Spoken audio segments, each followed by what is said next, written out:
24-го дня месяца Мухаррам в районе Барза провинции Дамаска торжественно открылась общеобразовательная школа, пострадавшая в результате военных действий в Сирии. После освобождения в 2017 году школа использовалась в качестве общежития для беженцев, а затем она пришла в заброшенное состояние.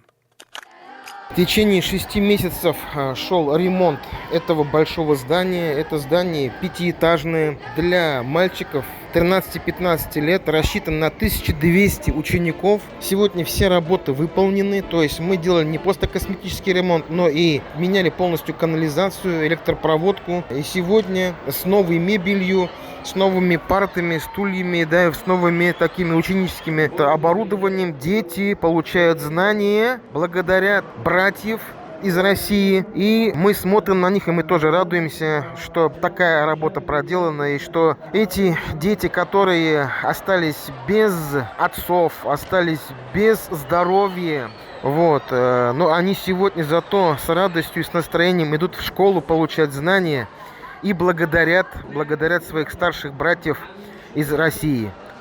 И вот сегодня школа распахнула свои двери для школьников. Здание восстановлено благодаря помощи религиозных организаций России, входящих в состав межрелигиозной рабочей группы по оказанию помощи населению Сирии Совета по взаимодействию с религиозными объединениями при президенте Российской Федерации. Мы очень рады тому, что удалось у нас восстановить эту школу. Потрудились совместно христиане и мусульмане России, христиане и мусульмане Сирии.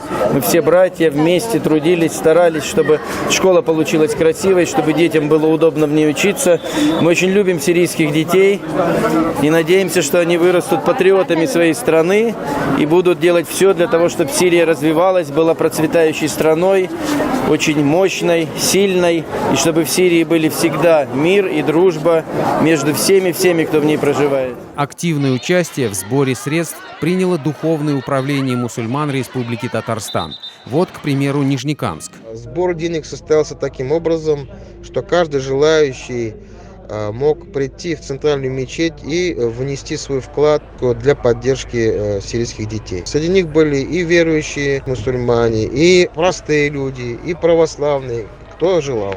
За 4 месяца у нас почти 500 000 собралось только для вот этих детей, которые, 9 лет они, не видели покоя. Сегодня спокойно сидят на уроках и с радостью получают знания.